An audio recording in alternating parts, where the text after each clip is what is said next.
So, our session is entitled A Woman Burnt, which, as you just learned, is a novel by Imayam sir here, translated into English by GJV Prasad.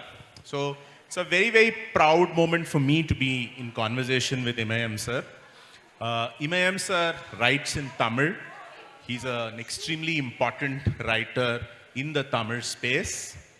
He's written several novels. He's a renowned intellectual and thinker. Woman Burnt is a novel that was published earlier this year. And another translation called Varga Varga and Other Stories has also been just very recently published. Imayam sir has won several awards, including the Sahitya Academy Award and the Kuvempu Award, named after the renowned writer of Karnataka, our very own Kuvempu. So what I'm going to try and do is talk to sir a little bit about his novel, A Woman Burnt, his thinking about women, caste, class, and Vimayam sir will primarily be speaking in Tamil, and I will be leaning on Prasad sir to convey the gist of his thinking, his thinking his ideas to the audience in English. Right? So my first question to Imayam sir is this, and maybe I request you to translate if necessary, sir. The novel Woman Burnt, in my opinion, is largely about caste and class. At least that's what I thought when I read the novel. Is that how you think about your own work? What is your thinking about your work? A Burnt Woman என்கின்ற நாவல் தமிழில் செல்லாத பணம் என்ற பெயரில் வெளிவந்தது. அந்த நாவல் வெளிவந்தபோது செல்லாத பணம் என்றால் டிமானிட்டைசேஷன் தான் எல்லாருக்கும் ஞாபகத்துக்கு வந்துச்சு. நாவல் வந்ததும் டிமானிட்டைசேஷன் வந்ததும் ஒரே காலத்தில். இந்த நாவல் பேசக்கூடிய மையம் பொருள் வர்க்கமா, கிளாஸ், காஸ்டா என்பதை விடவும் தனி மனித வாழ்வில் நிகழக்கூடிய சம்பவங்கள் என்ன என்பது குறித்து தான் இந்த நாவல் பேசுகிறது. காதலிக்கிற போது நீ இல்லை என்றால் நான் இல்லை, நான் இல்லை என்றால் நீ இல்லை என்று தான் காதலிக்கிறார்கள். திருமணம் செய்து கொண்ட 1 மாதங்களில் 2 மாதங்களில் என்ன நினைக்கிறார்கள் என்றால், நீ செத்தா தேவலாம், நான் செத்தா தேவலாங்கிற மனோநிலைக்கு வராங்க. ஒரு 5 அல்லது 6 மாதம் அல்லது ஓராண்டு 2 ஆண்டுகளுக்குள்ளாக இந்த மனதில் ஏற்படக்கூடிய மாற்றம் என்ன என்பதுதான் இந்த கதையினுடைய மையப்பொருள். காதல் திருமணமாக இருக்கலாம் அல்லது நிச்சயிக்கப்பட்ட திருமணமாக இருக்கலாம். இந்த 2 திருமணங்களும் தமிழ் இந்திய சமூகத்தில் எவ்வாறு நிச்சயிக்கப்படுகிறது என்பதுதான் இந்த நாவல் பேசக்கூடிய மையப்பொருள். தமிழ் இந்திய திருமணங்கள் நிச்சயிக்கப்படுவது அன்பால் அல்ல, காதலால் அல்ல என்பதுதான். உங்களுடைய பணத்தால் நிச்சயிக்கப்படுகிறது, உங்களுடைய ஜாதியால் நிச்சயிக்கப்படுகிறது, உங்களுடைய மதத்தால் நிச்சயிக்கப்படுகிறது, உங்களுடைய கௌரவத்தால் நிச்சயிக்கப்படுகிறது, உங்களுடைய கௌரவ சமூக அந்தஸ்தால் நிச்சயிக்கப்படுகிறது, உங்களுடைய படிப்பால் நிச்சயிக்கப்படுகிறது. இப்போ ஐடி பீப்புள் என்ன பண்ணுறாங்கன்னா, உங்களுடைய சம்பள பில்லை எனக்கு அனுப்பு, அதை பார்த்து நான் எஸ் நோன்னு சொல்கிறேங்க. அதனால் பணத்தால் நிச்சயிக்கப்படுகிறது. எல்லாவற்றுக்கும் மேலாக உங்களுடைய திருமணங்கள் ஜோசியக்காரனால் நிச்சயிக்கப்படுகிறது. இந்த ஜோசியக்காரனால் நிச்சயிக்கப்படுகிற ஒரு திருமண வாழ்க்கை என்பது என்னவாக மாறுகிறது? அன்பு ஏன் கொலைக்கருவியாக மாறுகிறது? காதல் ஏன் கொலைக்கருவியாக மாறுகிறது என்பதுதான் இந்த நாவலுடைய மையம். இந்த தலைப்பு, அந்த கதையில் வரக்கூடிய கேரக்டர்ஸ் எல்லாமே கண்ணாடி தான், வெறும் கண்ணாடி. அந்த கண்ணாடியை உங்களுக்கு நான் காட்டுறேன். அந்த கண்ணாடியின் வழியாக நீங்கள் ஒரு தனி மனித மனதிற்குள்ளாக போகிறீர்கள். அந்த கண்ணாடியின் வழியாக ஒரு குடும்பத்துக்குள் போகிறீர்கள். அந்த கண்ணாடியின் வழியாக அந்த தெரு வாழ்க்கைக்குள் போகிறீர்கள். அந்த கண்ணாடியின் வழியாக சமூக வாழ்க்கைக்குள் போகிறீர்கள். இந்த சமூகம் என்னவாக இருக்கிறது? மனித உறவுகளை எவ்வாறு தீர்மானிக்கிறது? இந்த தனி மனித வாழ்க்கையை சமூக காரணிகள் எவ்வாறு தீர்மானிக்கிறது, ஏன் அன்பால் நம்முடைய மனங்கள் ஒன்றிணைக்கப்படுவதில்லை, குடும்பங்கள் இணைக்கப்படுவதில்லை என்பதற்கான ஒரு தேடல் தான் இந்த நாவல். I request Prasad sir to convey the gist of it for those of us who couldn't understand Tamil. For those of you who understand Tamil, you'll find mine quite simplistic because it's quite long and complex what he said. Basically answering the question about whether knowledge is only about caste and class, he was saying, listen, I mean, this is about people and their lives. One doesn't simply see in terms of class, caste. It is about a love. It's about marriage. It's about what happens in daily lives of people and how our lives are governed by various factors which have nothing to do specifically directly with love or affection or family life or anything. It all has to do, because in any case, as he carried on to say, a marriage is a results not from love, not from anything that is, in terms of emotions. It is decided by your class position, of course your caste. It is also decided by a class in the sense of how much money you make. It is decided by various other social factors like education, like family status. There are a number of factors in deciding marriage, including the horoscopes, including the astrologer. So he said that's how marriages are fixed. To think naively that love leads to marriage, the heterosexual love leads to marriage, is to be simply naive about our understanding of society. And then he went on to say about how his own writing style, yes, it's about individuals, it's about a family. It's like holding the lens. You're seeing a mirror in effect, but you can see in terms of the writer's lens that he's saying that you see the lives of a few people, a family, which leads to the life of the family and all the interactions in the family and what they hold dear. Then it goes on to show you the street. But the people in the street, it shows you the community. So in effect, through the lives of these individuals, you have a straight, hard look at society in general, right? At your society. So that's the statement he was making in answer to being, it's not just about caste. It's a lot more than that. And he was also saying that we know about love, we know about marriage. Everything begins with the rosy picture. I love you, you love me, you're the greatest, I'm the greatest. But very often after the marriage, it's going to be, now bloody hell, yeah. Who's going to, it will be so much better if you died, right? So that's how it is. So he's saying, yeah, so the story is a lot more. There's one more request I have to make to you, sir.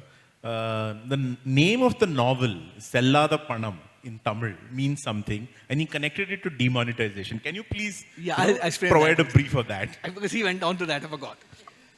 Because Sellada Panam means, I was translating it as worthless money. It could also mean useless money.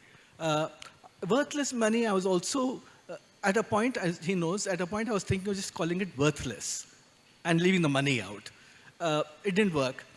Basically, what happened was, M.M. sir was unhappy with the way the Tamil title had been received by Tamil readers and the way it directed their reading. They connected it, of course, at the worst, they connected it to demonetization because it came around that time. But at best, what they were looking at is how useless money is at end-of-life situations. And he just didn't want to see it in terms of uselessness of money at those times. He wanted people to look at all the complications he was talking about, all the ways in which terms, he's not said it here yet, but in terms like honor, your own status, your education, all that, what you think is the done thing, respectability, the questions of respectability, all that enter into the way people interact with each other within a family and outside the family. How much your actions are dependent on how you appear to others, how honorable you seem, how respectable you seem. All that is, he wanted people to look at. And that's why he asked me to change the title. Right. Now, my next question to you, sir, is Revati is the woman burnt. She is the main character in the novel. And she's an engineer from a family that is fairly well educated. And in the book, in the novel, she marries an auto driver, Ravi, right? Now, my question is, why did you think she would even attempt that? What was going on? Why did you make your character do that? Why did she make that decision? And a girl who studied engineering from a good family, marrying this auto driver, who has a history, whose family is originally from Burma, Tamils, but from Burma, who migrated to India, led a very hard life. Why did Revati do what she did, marry this man? நம்முடைய இந்திய கல்வி முறை தோற்று போன ஒரு இடத்தை அதை சுட்டி காட்டுது. கல்வி என்பது என்ன, வாழ்க்கை என்பது என்ன, கல்விக்கும் வாழ்க்கைக்குமான தொடர்பு என்ன? நீங்கள் எதை படிக்கிறீங்க? உங்களுடைய எதிர்கால வாழ்வை தீர்மானிக்கக்கூடிய ஒரு சிந்தனை தராத ஒரு கல்வி முறை, மார்க்கை மட்டுமே அடிப்படையாக கொண்ட ஒரு கல்வி முறையில், மார்க் எடுத்தவனுக்கு மட்டுமே சமூக அங்கீகாரம் கொடுக்கக்கூடிய ஒரு சமூகத்தில் நீங்கள் உங்களுடைய இணையரை சரியாக தேர்ந்தெடுக்க மாட்டீங்கிறது தான். இந்த பெண் தோற்று போனாலா அப்படிங்கிறத விட உங்கள் கல்வி முறை தோற்று போச்சுங்கிறது தான் உண்மை. இந்த கேரக்டர் அல்லது இதனுடைய எந்த கேரக்டருமே நான் அந்த கேரக்டர் வழியாக சமூகத்துக்குள்ளே போகிறேன். சமூக வாழ்வியல் எப்படி இருக்குது? இப்போ நம்ம தமிழ் சமூகத்தில் அல்லது இந்திய சமூகத்தில் தீக்குளிப்பு அப்படிங்கிறது சராசரியாக நடக்கக்கூடிய ஒரு விஷயம். நீங்கள் பாண்டிச்சேரி ஜிப்மர் ஹாஸ்பிட்டலுக்கு போனால் குறைந்தது ஒரு நாளைக்கு 5 to 11 எரிந்து போன பிணங்கள் வருது. நீங்கள் எப்படி இறந்துக்கிட்டே இருக்காங்க? எப்படி தீக்குளிப்பு நடந்துக்கிட்டே இருக்குது? எதனால் தீக்குளிக்கிறாங்க? தானே தீக்குளிக்கிறாங்க, தீ வைத்து கொளுத்தப்படுறாங்க. அதுக்கு ஒரு நல்ல வரி, பொய்டிக்கான ஒரு லைன் என்ன, நெஞ்சால் நெய்த காதல் நெஞ்சறுக்குமா? காதலிக்கிற எல்லாருக்கும் இந்த கேள்வியை நான் வைக்கிறேன் இன்னைக்கு. நெஞ்சால் நெய்த காதல் நெஞ்சறுக்குமா? உங்களுடைய பதில் என்ன? என்னுடைய பதில் அறுக்கும் என்பதுதான். அறுக்காவிட்டால் அந்த பெண் தீக்குளிக்க போவதில்லை, அல்லது தீ வைத்து கொளுத்த போவதில்லை. நீங்கள் மனித உறவுகளை புரிஞ்சுக்கிறது, சகிப்பின்மை தான் நம்முடைய தோல்வி. நம்முடைய இந்திய குடும்பங்கள் தோல்வி வருவதற்கு தீக்குளிப்பு சம்பவங்கள் சகிப்பின்மை தான் காரணம். இந்த சகிப்புத்தன்மை தான் உங்களுடைய கல்வி கற்றுத் தந்திருக்க வேண்டும், உங்கள் சமூகம் கற்றுத் தந்திருக்க வேண்டும், உங்கள் சமூக உளவியல் கற்றுத் தந்திருக்க வேண்டும். ஆனால் இந்த சகிப்புத்தன்மை, ஒருத்தரோடு ஒருத்தர் இணைந்து வாழ்வது எப்படி என்பதுதான் வாழ்க்கையினுடைய எளிமையான புரிதல். இங்கே கல்வியுமே என்னென்னா, நீ சமூகத்தை புரிஞ்சுக்கிட்டு வாழு, இந்த சூழலை புரிஞ்சுக்கிட்டு வாழு, இந்த இடத்த புரிஞ்சுக்கிட்டு வாழுன்னு கற்றுத்தரணும். அதே மாதிரி சக மனிதனோடு நீ எப்படி வாழணுங்கிறது அது கற்றுத்தரணும். அது கற்றுத்தர மறுக்கிறது, அல்லது கற்றுத்தருவதற்கான அந்த பண்பே அதுக்கிட்ட இல்லை. இந்திய கல்வி முறையில் அந்த பண்பே இல்லை என்பதுதான். இங்கே ஒரு கணவனும் மனைவியும் ஏன் இணைந்து வாழ முடியவில்லை? ஆடும் மாடும் இணைந்து வாழ்கிறது, புலியும் சிங்கம் கூட இணைந்து வாழ்கிறது, யானை இணைந்து வாழ்கிறது, எல்லாமே இணைந்து வாழ்கிறது. ஆனால் ஒரு ஆணும் பெண்ணும் இணைந்து வாழ முடியவில்லை. இந்த ஆணும் பெண்ணும் இணைந்து வாழ்வதற்கு எதுவெல்லாம் தடையாக இருக்கிறது? ஜாதி தடையாக இருக்கிறதா? மதம் தடையாக இருக்கிறதா? மதம் சார்ந்த நம்பிக்கைகள் தடையாக இருக்கிறதா? பொருளாதாரம் தடையாக இருக்கிறதா? உங்களுடைய படிப்பு தடையாக இருக்கிறதா என்பதை கண்டறிவதற்கான ஒரு கருவி தான் இந்த நாவல். இந்த நாவல் எந்த தீர்ப்பையும் உங்களுக்கு சொல்லலை, அது ஒரு கேமரா மாதிரி உங்களுக்கு காட்டிருக்கு. இந்த கேமரா வழியாக உங்களுடைய குடும்ப அமைப்புகள், சமூக அமைப்புகள், ஜாதி அமைப்புகள், பொருளாதார ஏற்றத்தாழ்வு அமைப்புகள், உங்களுடைய மனம், மிக முக்கியமாக இங்கே செயல்பட வேண்டியது உங்களுடைய மனம். ஏன் நாம் சகிப்புத்தன்மையை இழந்தோம்? வன்முறை சமூகமாக எப்படி மாறிக்கொண்டே இருக்கிறது? தனி மனித வன்முறை, அது குடும்ப வன்முறை, சமூக வன்முறை. ஒரு பெண் மீது எத்தனை விதமான வன்முறைகள் ஏவப்படுகிறது என்பதுதான். கணவனாக இருக்கலாம், தந்தையாக இருக்கலாம், சகோதரனாக இருக்கலாம், அல்லது தெருவாக இருக்கலாம், வீடாக இருக்கலாம், சமூகமாக இருக்கலாம். ஓயாமல் இந்த பெண் உடல் மீது, பெண் மனதின் மீது இந்த சமூகம் ஏற்றிக்கொண்டே இருக்கக்கூடிய வன்முறைக்கான ஒரு காரணிகளை, ஃபேக்டர்ஸை கண்டுபிடிக்கிறதுக்கான ஒரு நுழைவு வாயில் தான் செல்லாத பணம்.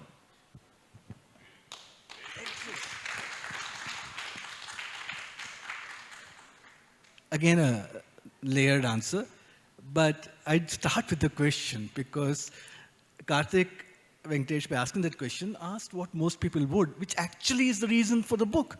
Because the way we look at love, the way we look at relationship, we bring in immediately difference and unacceptability of the difference. How can an educated woman like her fall for an auto rickshaw driver? How did you even think of it? Exactly. We categorize and we think it should not happen. It's so wrong. It's so wrong. That's where the question comes from. That's what the book is about. So in a sense that we all react like this, all of us. So many characters in the book react like this. But how did you allow her to marry this man? Right? So questions of difference in status, everything comes into the discussion of the novel. So he started off by saying this, it's about the novel is, yeah, she's educated, but it's a question of a failure of education as well. I'd like to add something here, which he didn't say. Education means nothing.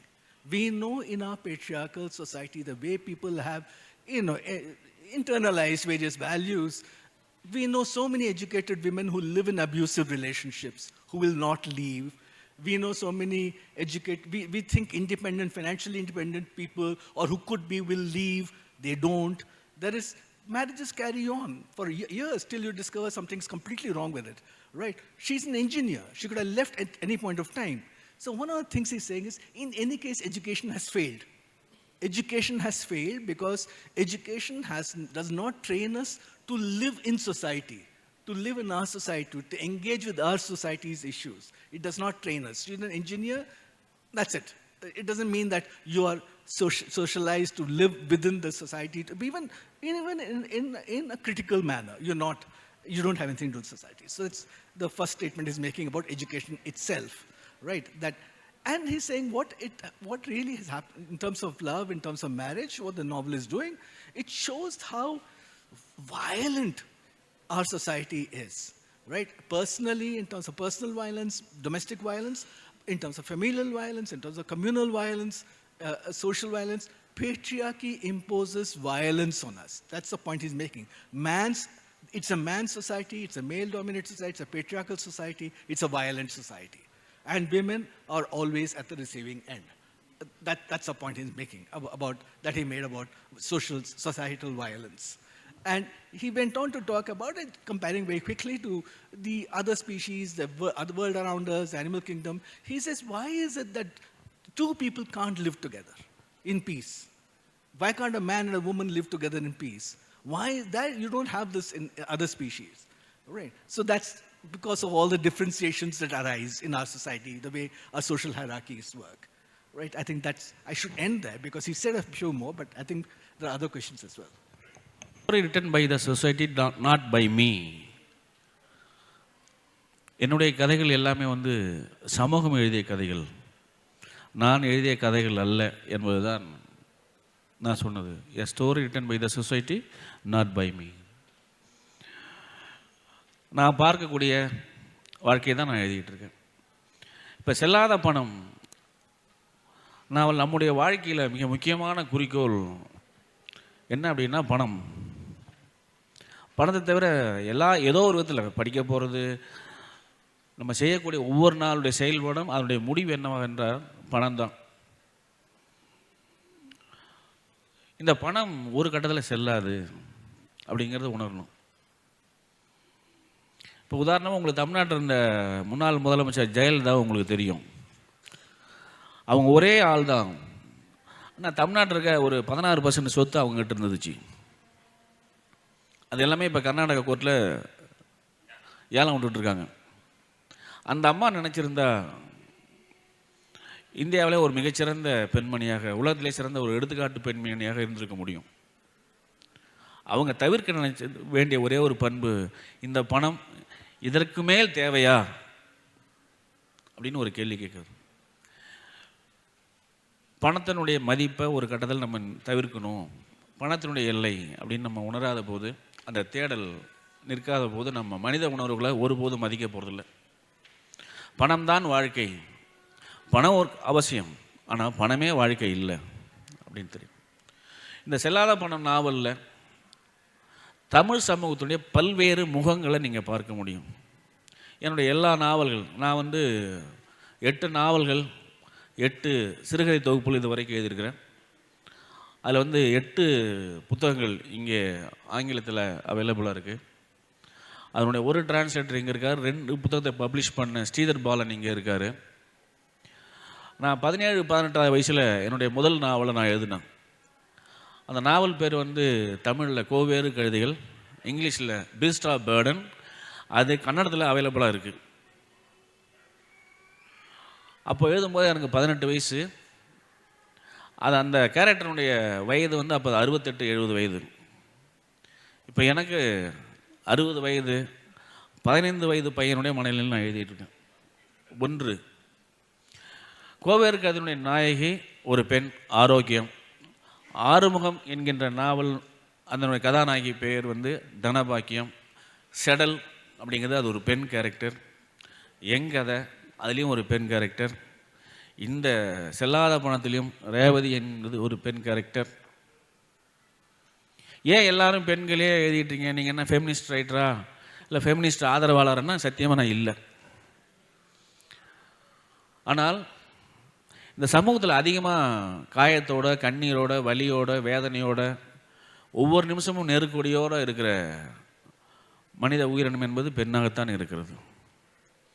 குடும்பத்தில் இருக்க நெருக்கடியை சந்தித்து நீங்கள் வெளியில் வந்து வேலைக்கு போய் திருப்பி வேலையிலிருந்து வீட்டுக்கு போகிறதுக்குள்ள ஒரு பெண் ஒரு நாளில் சந்திக்கக்கூடிய அவஸ்தைகள் என்னன்னு நீங்கள் கொஞ்சம் சிந்திச்சு பார்த்தீங்கன்னா தெரியும். இந்த சமூகத்தில் யார் அதிகமாக பாதிக்கப்படுறாங்களோ அவங்கள பற்றி கவலைப்படுறதான் ரைட்டருடைய வேலை. அது ஜாதி சார்ந்த இஷ்யூவாக இருக்கலாம், பெண்களாக இருக்கலாம். சமூகத்தில் யார் எதுக்கு அதிகமான வலி இருக்கோ, எது பள்ளமாக இருக்கோ, ஒரு சமூகத்தில் எது பள்ளம், அந்த பள்ளம் ஏன் பள்ளமாக இருக்கிறது கண்டுபிடிப்பதற்காக தான் இந்த கதை எழுதப்பட்டிருக்கு. என்னுடைய நாவல்கள் கதைகள் எல்லாமே வந்து கோவேறு கதைகள் தமிழ் சமூகத்துடைய ஒரு முகம், ஆறுமுகம் நாவல் தமிழ் சமூகத்துடைய இன்னொரு முகம், செடல் தேவதாசி சிஸ்டம்ஸ் பற்றி அது தமிழ் சமூகத்துடைய இன்னொரு முகம், எ பேர்ன்ட் உமன் அல்லது எங்கதை அல்லது வாழ்க வாழ்க, இது எல்லாமே தமிழ் சமூகத்துடைய வாழ்க்கை தான். உங்களுக்கு பொலிட்டிக்கலாக தெரியும். கடைசியாக என்னுடைய நாவல் வாழ்க வாழ்க பென்குயின் போட்டிருக்கு, இங்கே அவைலபிளாக இருக்குது. உங்களுக்கு தமிழ்நாட்டு அரசியலில் இந்திய அரசியலில் அரசியல் மேடைகளில் அதிகமாக பார்வையாளர் இருக்கவங்க பெண்களாக இருக்கிறாங்க. 500 ரூபாய்க்கும் ஒரு பிரியாணி பொட்டலத்துக்காகவும் ஒரு யூனிஃபார்முக்காகவும் அவங்க காலையில் 7 மணிக்கு அழைச்சிட்டு போய் ராத்திரி 8 மணிக்கு கொண்டு வந்து விட்டுறாங்க. இப்போ அமித்ஷா வந்து பம்பாயில் ஒரு கூட்டத்தில் போகும்போது 8 பெண்கள் செத்து போயிட்டாங்க, கூட்டத்தில் இறந்து போய். 1 லட்சம் பெண்களை 2 லட்சம் பெண்கள் அந்த கூட்டத்துக்கு திரட்டக்கூடிய இந்திய அரசியல்வாதிகள் அந்த 2 லட்சம் பெண்களுக்கும் ஒரே ஒரு கழிவறை கூட ஏற்படுத்தவில்லை என்பதுதான் உண்மை. 50 கோடி செலவாகிருக்கு, ஆயிரக்கணக்கான கட் அவுட் வைக்கப்பட்டிருக்கு, ஹெலிகாப்டர்லேயே வந்தாங்க, ஹெலிகாப்டர்லேயே போனாங்க. ஆனால் ஒரே ஒரு டாய்லெட் ஏற்படுத்தணுங்கிற ஒரு கேள்வி கூட எந்த ஆணுக்கும் வரல, அந்த அம்மாவுக்கும் வரல. அந்த ஜெயலலிதா அவர்கள் பிரச்சாரத்துக்கு வந்தபோது 8 பெண்கள் அந்த கூட்டத்தில் இறந்து போயிட்டாங்க நெருக்கடியில். நீங்கள் கற்பனை பண்ணி பாருங்கள், காலையில் 7 மணிக்கு அழைத்து வரப்பட்ட பெண்கள் இரவு 7 மணி வரைக்கும் ஒன்றுக்கு போகாமையே, பழைய காலத்தில் கிராமத்தில் எப்படி ஒன்றுக்கு போவாங்கன்னு உங்களுக்கு தெரியும், அதே முறையில் அந்த கூட்டத்தில் ஆண்களோட பெண்களோடு இருந்தாங்க. இந்த சமூகம் என்னவான சமூகமாக இருக்குது அப்படிங்கிறது தான் இந்த கதைகள் எல்லாமே. இந்த கதைகள் எழுதுவதன் மூலமாக நீங்கள் என்ன சாதிக்க போகிறீங்க? பெரிய புரட்சி ஏற்படுத்த போகிறீங்களா? சில பேர் கேட்குறான், புரட்சி ஏற்படுத்த போறியா? புரட்சியெலாம் ஒன்றும் ஏற்படுத்த மாட்டேன். 2023 குளோபல் சொசைட்டியில் புரட்சியை ஏற்படுத்த முடியாது. புரட்சிங்கிற வார்த்தையை செத்து போயிடுச்சு. ஒரு விஷயம், கதை ஏன் எழுதுகிறோம் அப்படின்னா, நீங்கள் ஒரு கதையை படிக்கும்போது கண்ணுக்கு தெரியாத ஒரு கதாபாத்திரத்துக்காக நீங்கள் அழுவுறீங்க, கண்ணுக்கு தெரியாத ஒரு கதாபாத்திரத்துக்காக வருத்தப்படுறீங்க, கண்ணுக்கு தெரியாத ஒரு கதாபாத்திரத்துக்காக இறக்கப்படுறீங்க. நீங்கள் மனிதர்களாக இருக்கிறீர்கள் என்பதை அடையாளப்படுத்துவதற்கு தான் இலக்கியங்கள் எழுதப்படுகிறது. நீங்கள் எப்பொழுதும் மனிதர்களாக இருக்க வேண்டும் என்பதற்காகத்தான் இலக்கியம் எழுதப்பட்டு கொண்டே இருக்கிறது. நீங்கள் படிக்கவில்லை என்றாலும் மனிதர்களாக இல்லாத போதும் நாங்கள் எழுதி கொண்டே இருப்பது தான் எழுத்தாளருடைய வேலை.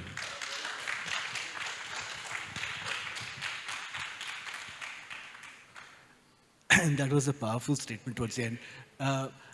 The question was, how do you write women characters? Why are you writing such powerful, what is the impulse? Because you write powerful women characters, but it grants you that, and how do you go about writing about women? There's a general question in any case about appropriation, about how do you get into other people's skins, how can you write about others? And as I keep saying, writers will never accept this proposition, because writers think it is their business to imagine themselves in different situations. If you read A Woman Burnt, and this is my addition, you will realize that MEM puts himself into every character. He sees the situation from every character's point of view. By the time you end the novel, you will sympathize with the worst of characters because you see their point of view as well, clearly. That's the clarity he brings to writing. So he said, listen, I don't write my women, society writes my women. I don't write my stories, society writes my stories. When he was answering the previous question, he also said, Tamil Nadu is a culture of self-immolation. And who immolates themselves? Women. Women are burnt all the time. He was giving you a fearsome statistic. Fearful. He says that 500 odd women die every day in Pondicherry, die of burns. So to have a dedicated burns ward because of this, and many hospitals have. So Jipmer has, but that's a whole story set around Jipmer, the woman burned. So he's talking about, how society is, he's so vindictive, so oppressive towards women. And a writer's job, so I'm just quickly saying the gist of what he said, is a writer's job is to represent the marginalized, the silenced, the victims. And he says, who are more victimized than women in our society? So obviously I will write about women because I'm doing my writer's job. This is a writer's task. The writer's task is not to imagine some kind of fairyland. The writer's job is to show you what we are doing to our own people, to our own society. He said a lot more intricately, a lot more layered, but this is the gist of what he said.